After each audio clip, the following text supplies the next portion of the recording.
everyone. Welcome back to the Going Scared podcast. This is your host, Jessica Honegger, founder of the social impact fashion brand Noonday Collection. Are you ready for honest and vulnerable conversations that will inspire you towards action? Join me here every week for conversations on living lives of purpose by leaving comfort and going scared. Today, I am sitting down with the founder of Poo-Pourri, Suzy Batiz. Okay, you know those conversations where you find yourself saying, gosh, that is a totally different way of thinking about that. The conversations that challenge you and they spark your curiosity. Well, today's conversation with Suzy did that for me, and I think you're going to understand why after you listen to this episode. She is a fascinating and interesting person. Suzy is the founder of the innovative and groundbreaking business Poo-Pourri. And when I learned about her story, I knew we needed to have her on the podcast because I had some questions. How does someone take an idea for a poop air freshener and grow it into a $300 million bootstrap business? How does someone overcome 2 bankruptcies and come out stronger on the other end? And how does someone turn childhood struggle into a passionate commitment to personal development? And now her passion is truly to develop others. We even stayed on the line after the recording ended, and she gave me some great business advice that really stuck with me. So you're going to love this conversation with Suzy. Let's get into it.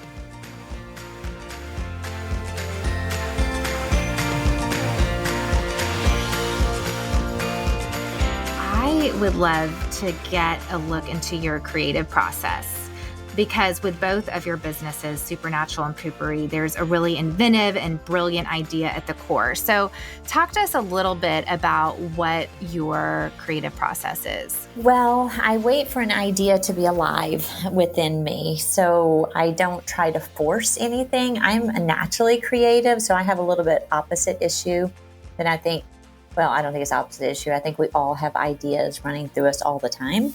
I just don't think we're paying attention to those ideas. So my creative process is when I have an idea, I have a concept, I call it, you either rule it in or rule it out really quickly. So I basically go through a litmus test in my body to see if I'm excited about it or if anyone around me is excited. If no one's really excited, like I'm looking for this reaction that's sort of like a virus. You know, somebody gets a flu in the office, then all of a sudden 8 people have the flu, right? That's what I'm interested in. I'm interested in, is this idea alive only within me or is it alive within my team? And then if it's really alive, if they're excited, I'm excited, they know body, we just sort of test it and we start playing and riffing on what it could be in the world, right? And then if there's enough energy behind it, we go towards those ideas. If there's not a lot of energy behind it, we don't push it. We just kind of say, oh, there's just another idea. Everybody has them. So what would you say to the person where they are sensing the energy around the idea? They're talking to their friends. People are like, oh my gosh, yes, that product doesn't exist in the world. And I'd love that. And they've begun. You know, they've begun. Maybe their product is even in a store right now, but they're really now wanting to, you can have energy around the idea, but to grow a company to the scale that you've grown it to land on a list like this Forbes list, requires probably going through that process multiple times over and over and over again. So how did you kind of go from initial idea into then actually building? So I had the idea, and then the idea was just so alive within me, and the universe provided steps in front of me. So I really just became curious and open. So I, came up with the concept of Poo-Pourri. It took me 9 months to create it, and then I built a website because that's what you do. I thought, to sell a product. I didn't know anything about consumer product goods. Built a little website. My husband was good because of all my good at websites because of my husband at the time, because of all my failed businesses in the past. Threw up a little website, and a friend says, I have a friend that sells wholesale or that buys wholesale. He has a store. Would you sell to him? And I said, well, how do you do that? He said, well, he needs a 50% markup. So I doubled my prices, sold it to him. The next day, someone said, hey, my friend Harold bought the product. Can I buy it too? And it literally just kept going word of mouth. And then finally, someone said, you need to go to market. And I'm like, what's market? And they said, well, it's where you go and show your product. And that felt alive to me. So I did my first market. And then they said, it was in Dallas. And then they said, well, are you going to Atlanta market? And I'm like, when's that? And they're like, in 2 weeks. So I called and got a booth in Atlanta.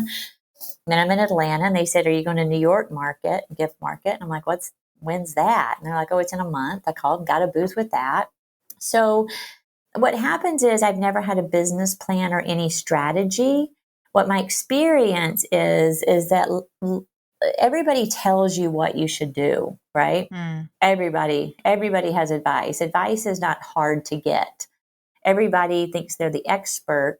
The hard part with business is how to decipher what of that advice actually feels good to you and alive to you. And so I really just kept following what people said to do. It was really easy. One of my teachers, my old teachers, Byron Katie, says, the universe will show you. It'll give you the signs, right? Are you looking at the signs? Yeah, I'd love to hear a little bit more about your story because I started off with the Forbes, but you write on your website that you have experienced some of life's lowest lows: poverty, sexual and domestic abuse, depression, 2 bankruptcies, and a suicide attempt. So talk to us a little bit more about what led to that crushing season of life for you. And it sounds like there's just been a transformative journey since then. Yeah, there has. Thank you for picking up on that. So I grew up in a very dysfunctional environment. My dad was a bipolar alcoholic. My mother was addicted to pain pills.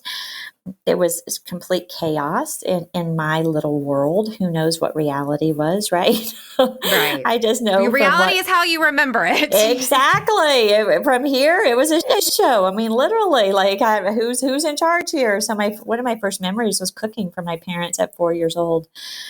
Just really this feeling that somebody's got to take care of us because you're not going to, right? And my parents finally got divorced when I was 10 years old. And I was so excited because now we're finally going to be happy and free.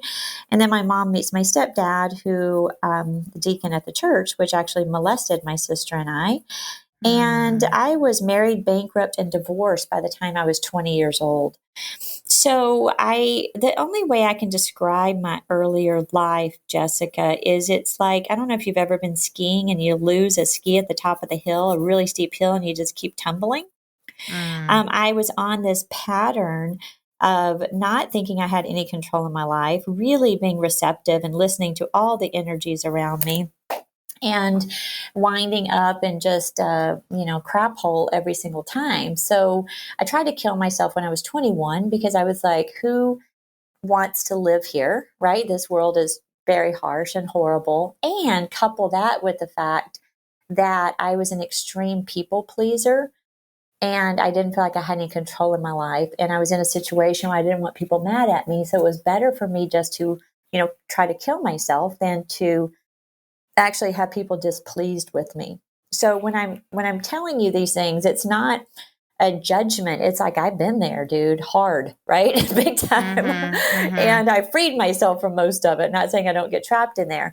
So anyway, I tried to kill myself when I was 21. At 23, I met the love of my life and became pregnant with my son. And he was abusive, a physically abusive marriage, very violently abusive. I didn't know if I was going to live. Had to end up getting my children out of that, which was sleeping with the enemy type situation. Ended up homeless for just a little bit. It's not that extreme, but couch surfing with friends until I met my husband. That we've been divorced. We're really good friends, but my ex-husband was with 26 years. Met him. He didn't have any money. He had a place to live, and I'm like, that's great. Let's go. Let's do this thing. So, and then just really pushed and clawed through and always seeking external validation, right? It's like, okay, I need to do this. Okay, great. I'm going to do that. Okay, great. I need to do what? Okay, I'm going to do that. So all of what you're talking about, I did at an extreme level. I was always had a job, and then I was hustling on the side. I was doing, the networking, somebody's going to give me something I don't have. There's some information that I need, like super hungry seeker. until the point my second bankruptcy, I created at 38 years old. And I was completely devastated and broken because I had done it all the way you're supposed to do it, right? You mean that bankruptcy, you feel like that time you had followed all the rules Oh, and yeah. okay. Yeah. So whereas your first bankruptcy, you're like, you're 21 and you're a child still yourself and Yeah. you're broke. But this one you felt like, wait a minute, I actually got I myself did it. together. Yeah. I did I it the way you're followed the supposed to rules. do it. Yeah. Or And was that from another business you had started or what was that bankruptcy yeah, from? so it was actually an amazing idea. It was a platform called Greener Grass. It was a recruiting platform. This was in 1999. What I knew is that a person's culture was the most important thing to match to a company's culture. That was, again, 20 something years ago. People are just now starting to talk about culture. I was way ahead of the curve. I had psychologists on board, personality experts, and I was in the final stages of getting $5 million in funding. And I had put all of my money into this venture as well. And then the stock market crashed. And I was just like, are you kidding me? So I went into a really deep state of depression for a couple of years. And how many kids did you have at this point? 3. Okay. 3 kids, was married, lost everything, the house, both cars. Wow. Yeah. Had to completely rebuild. But I didn't, what I was sure of is I wasn't just going to rebuild and get back into business. I was going to rebuild myself because what I realized is that I often call it that I had the luxury of losing everything. And I say luxury in that you rarely get that clean slate of when you can really face yourself and see what you've been up to, right? Yeah, like it's like ego, like I know what you're saying because there's just a beauty when you're being stripped because then you can get the clarity that you didn't have before, or if it just becomes apparent that you had been hustling and going after these external results, or you've been working for the end game instead of just loving the journey. I mean, it is a gift, it's brutal and hard. And I mean, I wouldn't wish for it, but then at the same time, I know what can come from it. So you're there. I mean, you were there. You have lost it all. Lost it all. And what I realized is what I even lost more was my dignity, my sense of time, my sense of space, realizing that I would go to lunch with those guys who I knew thought I was cute, but I would work it, right? Which pretty much every businesswoman has done. And I just did it all. I did it all the way you're supposed to. And so I was able to, in that clean slate, start going, I don't care about business. Like, I want to be happy. I want to find happiness. So I went on a really very deep, radical spiritual journey. And within a couple of years, I found happiness within myself that was beyond anything I'd ever experienced in my life.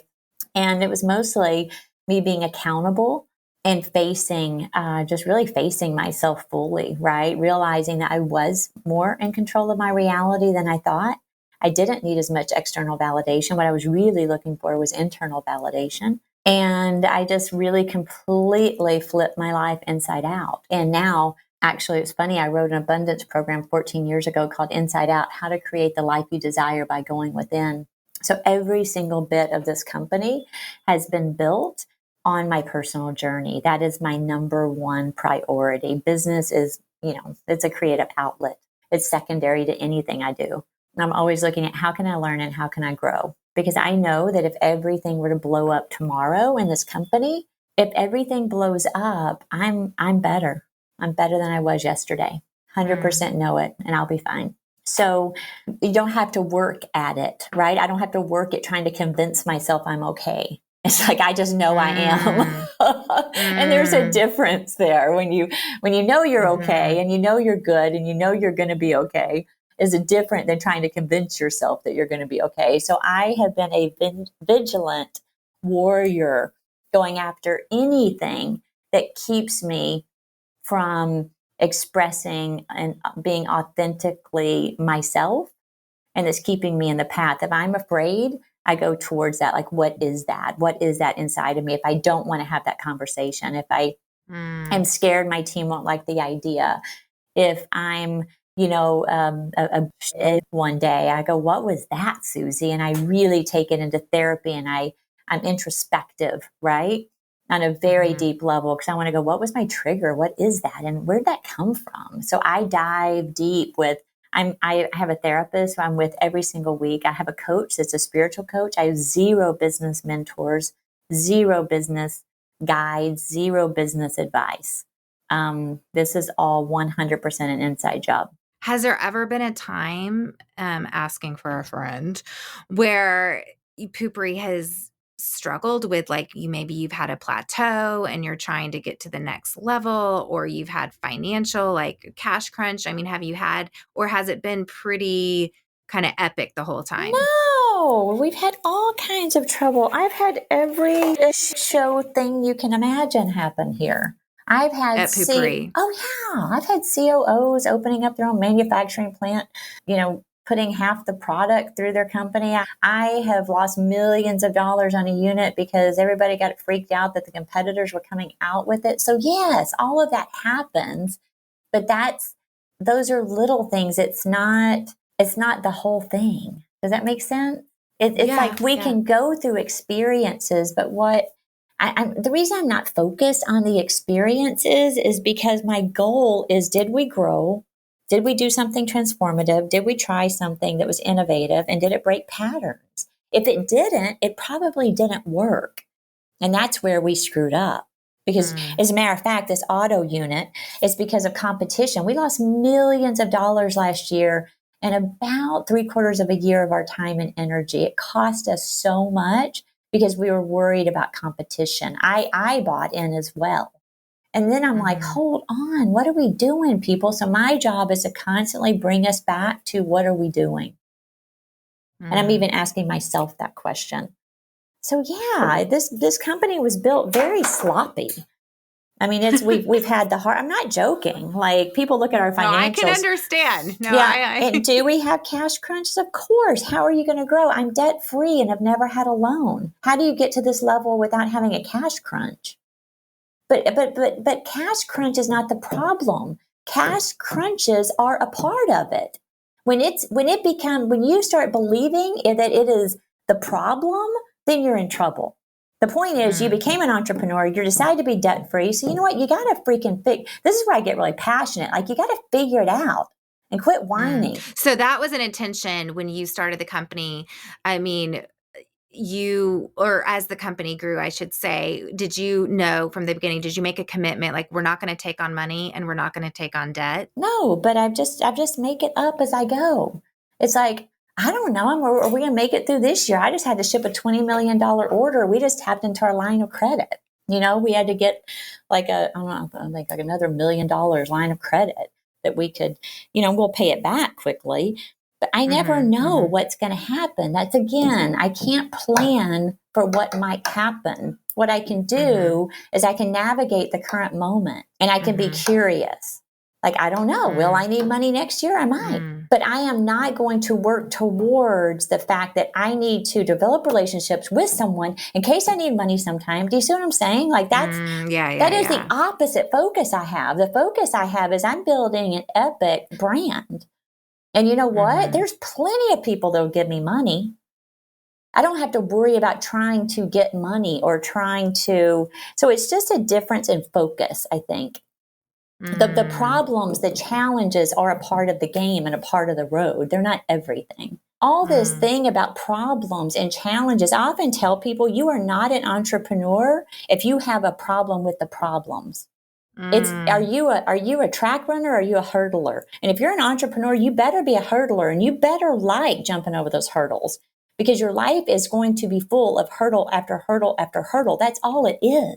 I feel like, though, there is a narrative out there that doesn't really speak to that. I feel like in this time where we get to actually see people's success, on Instagram, on reading Forbes. I mean, I can get on and go, oh my God, look at all of these successful women. And I'm not going to lie, I look on that list and I'm like, gosh, I'd love to be on that list. Not to be on the list, but honestly, because I know that being on that list would mean my company would have impacted a lot more people in the world than it is right now, which we're impacting a lot of people. But again, I would love to just impact more. And I think that, or we think that like the hurdle is starting, but I think that that's just what I would love for listeners to hear is that life is full of hurdles. And the more you can kind of accept that there's not, I mean, even if you're not an entrepreneur, there's like whatever you're doing in your life, whether you're running the PTA, whether you're deciding to actually be friends with your neighbor and committing to staying in that relationship, even when it gets hard, like it means you're going to have hurdles. So I think what you've done is accepted, like there's that level of acceptance and then not being victimized by the hurdles. Cause then you wind up spending so much energy kind of going, oh my God, there's a hurdle, and instead of going hurdle, yep, that's part of the game. So how am I going to jump over it? Yeah, I so appreciate your questioning here because that's exactly it. I often tell people like, stop complaining about the weather. Like I moved here in Texas, it's hot in August. I don't need to hear how hot it is, right? In order for us to converse. Like, it's like, so yeah, you're going to have problems. Life is full of problems. It's the difference in that I know that I am only given what is going to make me stronger or in order for me to grow. I 100% know that, believe that in my body. There's nothing and this is no spiritual bypass. This is the truth. It might be hard as hell when I'm in it, but I know that I know my commitment is to emerge better before the experience than after. That's my goal. That's my one goal. Can I come out of this better than I did before? So we all sit around executives and go, damn, that auto unit hurt. And then we go, what did we learn? We learned not to push it. We learned that we all overrode. That's what we're looking at. So the next time that comes up, we can go, oh, hold on, this has a tinge of the auto unit. Do you remember that? Oh, yeah, we do. So there are no mistakes. And I'm not just, trying to fluff you up. Like and maybe it's my age of 55, I can look back and just go, God, everything was so freaking perfect the way it worked out, But that really is the way I live my life. It is everything. An entrepreneur, it's hard, but that's why you do it, is because that's the fun. So if you are resisting and if you have a problem with the problems, then you're missing all the fun. The fun is solving the damn problem and growing from it. And that is life, period. At the end of your life, I want to look back and go, well played, Suzy, well played. You gave it your all, you learned a lot, and you had a great time doing it. When you're hiring, how are you hiring people that can jive with your mentality here? It's hard. I'll tell you, it's very, it's a challenge. I try to explain and people kind of go, okay, yeah, that's what I want. And then they get in and they're like, she's serious. I'm like, yeah. So, it's just, right? I don't know. I think I would probably be one of those with that reaction. Yeah, you'd be like, what? We're going to feel into this? We're wasting all this time and energy. What are we doing? And it's like, it'll be okay, I promise.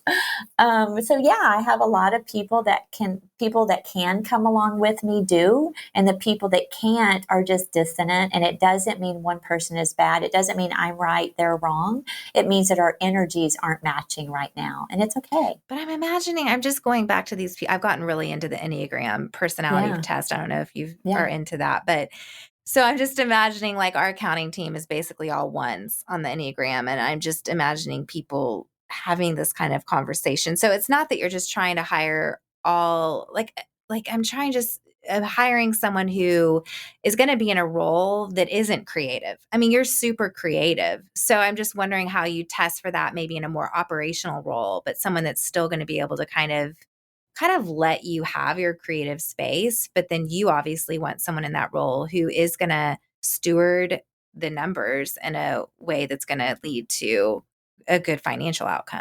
And they do. So my CFO, he's 31. He's worked with me for 6 years, since he was 25.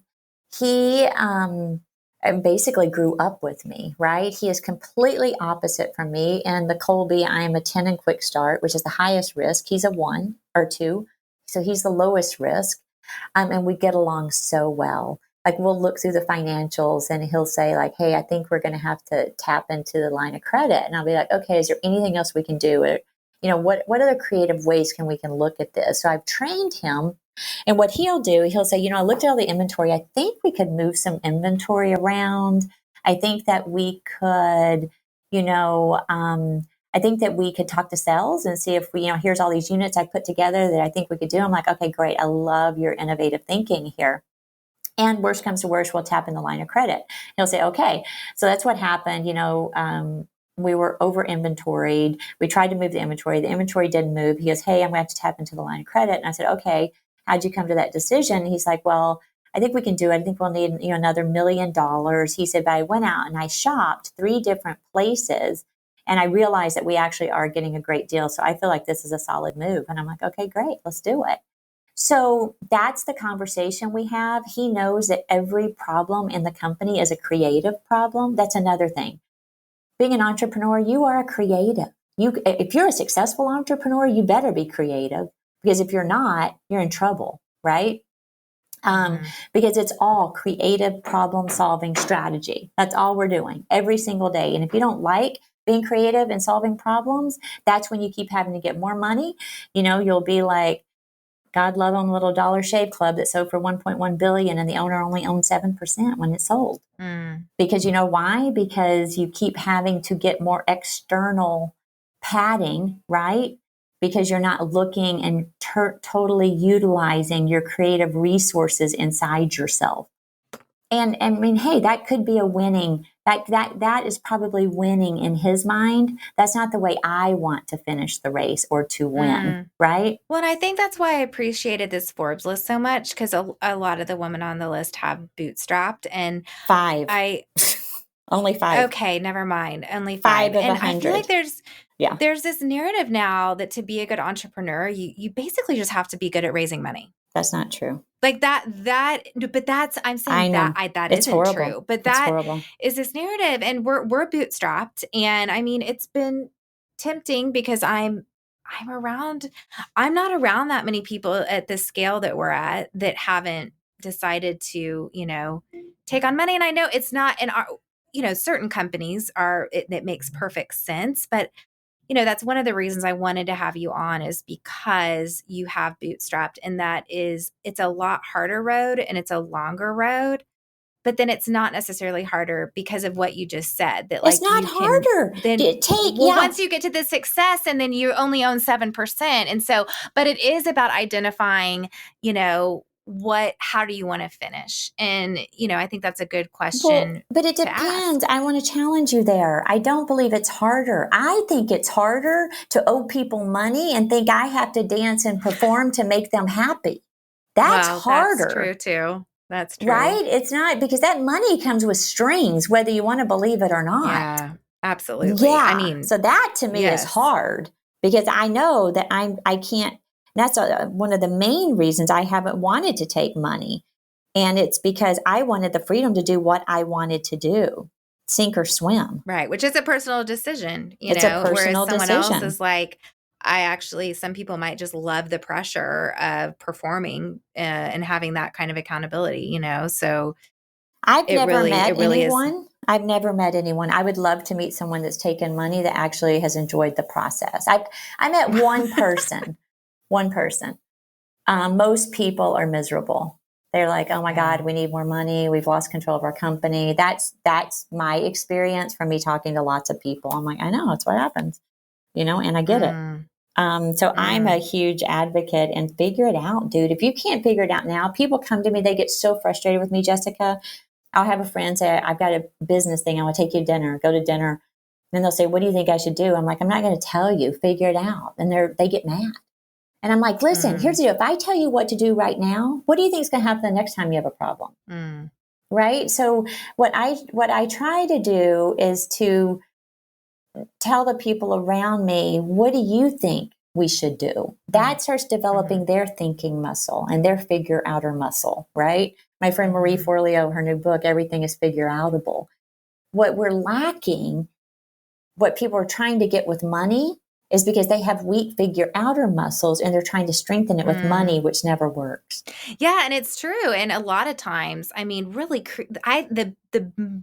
what I love about our product line is that it's all handmade and there's so many constraints. I mean, we're working in Ethiopia with women who have come out of brothels and prostitution and who are working with materials that are made from upcycled war weapons. We're working with people that live in rural Ecuador who are working with seeds. And so designing these in a way that are relevant to sort of the Western marketplace, like it's the constraints that actually can drive creativity. And I think oftentimes we're trying to get rid of these constraints, when really actually I think our most creative work comes sort of in those crunch times. And I think oftentimes we think, well, money will alleviate this. Money will alleviate it. Money never solves any problem. Right. I actually went to Burning Man 2 years ago with a backpack. That was it. I asked a friend, I said, what are you doing in 2 weeks? They're like, I don't know. I said, I've got Burning Man tickets. You want to go? She goes, sure. And I go, we're going to go with backpacks only. And she goes, what do you mean? I'm like, we don't have a place to stay. We don't have anything. We're going to go. And we went.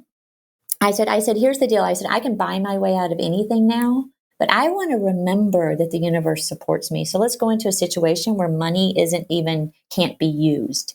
And it was amazing. Of course, I was totally supported. It was just magical, right? But money doesn't solve anything. It can make your life, you can have more stuff, but it does not make you happy. It can never make you happy. If you're not happy to begin with, you're never going to be happy with more money. You're just going to blow through it and you're not going to be able to feel it.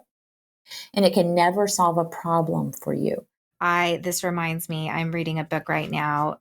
It's an advanced copy. It's called The Ruthless Elimination of Hurry. And it's by a guy named John Mark Comer. He's a pastor out of Oregon and Portland. And he quoted this study that there have been happiness studies, and they do show that it's just around $75,000 that, obviously for those living in poverty, and you've been there, that money can, if you're in abject poverty, then money does solve something for you. It can create health care for your family and you can put your kids in school, et cetera. But there is a point where money does not solve anything, right? Truly. And, most of us living in, basically it was, if you're living in a more urban town, it was $75,000. But of course, that's going to vary depending on where you live. I'm trying to look for the quote right now. Yeah, that you're not any happier after that threshold. You're not any happier. Like there is a threshold where money can drive happiness. And yet everyone's still trying to make more money and to get more money. Even though money doesn't actually solve the issue. Oh, so my mentor, Gay Hendricks, and the reason he's my mentor is he's a very successful business person and author, but my conversations with him every week, like I just talked with him last night, and I'm like, hey, Gay, how you doing? I won $50 in golf today. You did? Yeah. Okay. So what happened? Well, you see, what happened was I won 10 and then we got this extra shot. I went for an extra thing and I got $40 extra. So if you can't celebrate those little things, you're never going to be able to celebrate the big thing.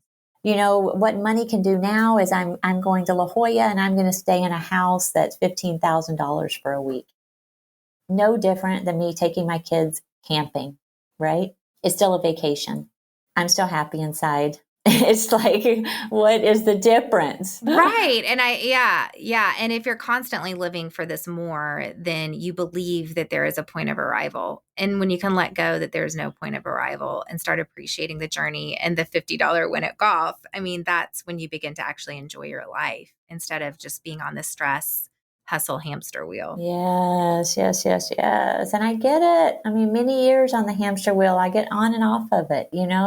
I just happen to be off of it right now. And mostly my journey. You're off of it right now. Let me tell you. And most of my journey has been off, but that doesn't say I don't jump on it. I'll jump on it for a little bit and I'll be like, what am I doing? Like, I know this isn't everything, which is why I keep my grounding practices, my meditation. I'm a hugely spiritual person. I keep keep that to keep myself in check for what really is of value to me. I look constantly at the end of my life when I look back. Is my crowning glory going to be the Forbes richest woman? Hell no. Right? It's going to be like, how did I grow as a person? How did I inspire others? What did I do? What did I learn? Was I generous? Was I kind? I'm still working on that because I'm so fast, right? I mean, those are the things that I really look at. Do I have a deep love with my children? I do. And do I have a great relationship with my employees, with the people that are around me, my executives? I do. I have great relationships with them. That to me is the win. So then when I get the Forbes thing, I'm literally I laid on the floor and cried for 4 hours. And when I talk about a finish line, it's more that I had such deep gratitude for the journey, right? That's it. And the gratitude literally drops me to my knees.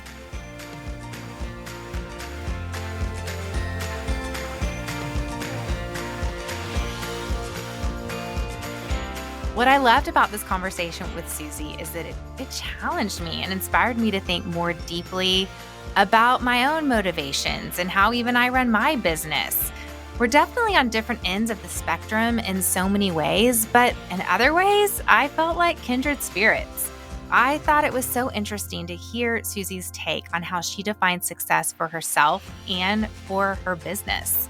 She asks herself 3 questions and has her team do the same thing. It seems counterintuitive to run a $300 million business without thinking about that bottom line, but she obviously has other people thinking about it for her, so she can really think in a creative, innovative, and invigorating way. I also love talking with her about how the way we perceive challenges can have a major effect on our success. Girl, I felt like she was I loved it when she's like, if you're complaining about your problems and you're an entrepreneur, you need to find another job. That spoke to me. If we define challenges as setbacks or things to simply get through, we miss an opportunity for growth and development because we miss out on the lessons that challenge could bring. I think whether an entrepreneur, a stay-at-home mom, or working on a team, there were so many good takeaways today, and I would love to hear them. So hop on over to wherever you might leave reviews for your podcast and let me know what you thought about today's episode on Going Scared. I would love for you to leave a review so more people can find this conversation, or you can always DM me over at Instagram, Jessica Honegger. It is 2 G's and 1 N. And give me some feedback. Tell me more what you want to know from these conversations, or even offer guest suggestions. I would absolutely love to hear from you. That's the only thing about podcasts is they're very one way. It bothers me. I'm like, I want to be there with you right now, whether you're on a run, whether you're folding laundry, whether you're in the car, hopefully not with your kids because today's episode was spicy. Whatever it is, I want to hear from you and get to know my listeners better. So thanks so much for tuning in. Today's music is by my good friend Ellie Holcomb. Going Scared is produced by Eddie Kolfoltz, and I'm Jessica Honegger. Until next time, let's take each other by the hand and keep going